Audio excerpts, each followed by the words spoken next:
जय हिंद दोस्तों। ई श्रम कार्ड और लेबर कार्ड को लेकर लोगों के बहुत सारे कमेंट्स आते हैं। लोग हमेशा पूछते रहते हैं कि ई श्रम कार्ड तो बन गया, किसी प्रकार का कोई पेंशन नहीं आ रहा है, इस पर पैसा नहीं मिल रहा है। बहुत सारे लोग लेबर कार्ड के बारे में पूछते हैं। आज मैं आपको सारी बातें बताऊंगा ई श्रम कार्ड के बारे में और लेबर कार्ड की सारी हकीकत बताऊंगा। आपको यह बताने जा रहा हूँ कि ई श्रम कार्ड के क्या फायदे हैं, लेबर कार्ड का क्या फायदे हैं, ई श्रम कार्ड कौन बनवाता है, लेबर कार्ड कौन बनवाता है, क्या ई श्रम कार्ड और लेबर कार्ड एक व्यक्ति दोनों चीज बनवा सकता है और दोनों बन गया तो दोनों के क्या बेनिफिट्स हैं। इसके लिए आप पूरे वीडियो में बने रहेंगे। आगे बढ़ने से पहले रिक्वेस्ट करूंगा, वीडियो को भी आप लाइक जरूर करेंगे। अब बताने जा रहा हूं आपको दोनों के बारे में। पहले मैं आपको बता दूं ई श्रम कार्ड के बारे में। देखिए, ई श्रम कार्ड आमतौर पर हर लोग आजकल बनवा रहे हैं और बना भी हुआ है। जो लोग नहीं बनवा रखे हैं वह बनवा सकते हैं, अभी भी बन रहा है। वह किनका बन रहा है? जो लेबर है, मजदूर है, सब्जी बेचने वाला है, ठेला चलाने वाला है, ड्राइविंग करने वाला है, सिलाई करने वाला है, किसी के खेत में काम करने वाला है, बिल्डिंग में काम करने वाला है, कंस्ट्रक्शन में काम करने वाला है, रोड में काम करने वाला है, इस फैक्ट्री में काम करने वाला है, दूध बेचने वाला है, अखबार बेचने वाला है, नौकर का काम करने वाला है। मतलब सीधा समझ लीजिए, असंगठित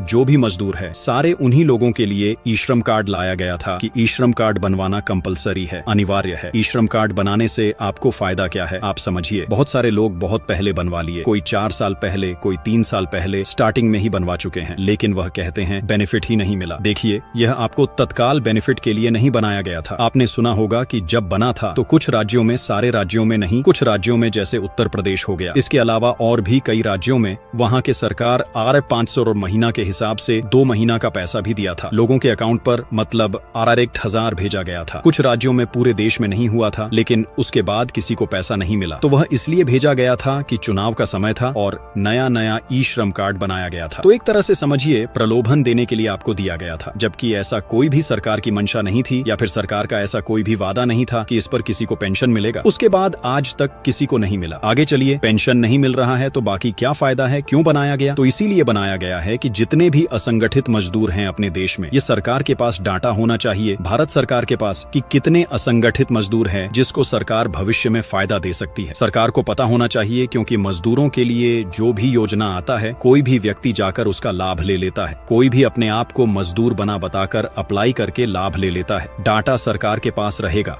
आपकी जानकारी रहेगी सरकार के पास ई श्रम कार्ड के माध्यम से, तो सरकार को यह पता रहेगा कि अपने देश में इतना मजदूर है, इतना असंगठित लेबर है जिसको सरकार कभी मदद करना चाहे तो डायरेक्ट उसको मदद किया जा सकता है। जैसे कोई आपदा आ गया, किसी प्रकार का कोई महामारी आ गया, जैसे आप देखते होंगे कोरोना काल में देखे होंगे पूरा देश 2-3 महीना बंद था। उस परिस्थिति में सरकार किसी को मदद नहीं कर पाई, इसलिए क्योंकि सरकार को पता ही नहीं था कि किसको करना चाहिए, किसको नहीं करना चाहिए। सभी सामान्य लग रहे थे। हालांकि लेबर कार्ड बना हुआ था, तो कुछ राज्यों में, जैसे दिल्ली जैसे राज्यों में, सभी के अकाउंट पर लेबर कार्ड के द्वारा सरकार की तरफ से, राज्य सरकार की तरफ से, केंद्र सरकार की तरफ से नहीं, राज्य सरकार की तरफ से Rs5000 भेज दिए गए ताकि उनका घर चल सके। जितने ऑटो ड्राइवर थे उनके अकाउंट में Rs5000 भेज दिया गया ताकि उनका घर चल सके। जितने बुजुर्ग थे उनके अकाउंट पर, जो वृद्धा पेंशन मिलता था उनके अकाउंट पर भी Rs5000 भेज दिया गया। तो ऐसे किए गए। लेकिन ई श्रम कार्ड वालों को फायदा इसलिए नहीं मिला कि उस समय ई श्रम कार्ड का स्टार्ट ही हुआ था, सभी लोग नहीं बनवा रखे हुए थे। लेकिन आगे भविष्य में ऐसा कोई आपदा आता है, महामारी आता है, तो सरकार के तरफ से सभी असंगठित मजदूरों को कुछ आर्थिक बेनिफिट दिया जा सके, उसके लिए राशन मुहैया कराया जा सके, उसके लिए सुविधा उपलब्ध किया जा सके। इसलिए ई श्रम का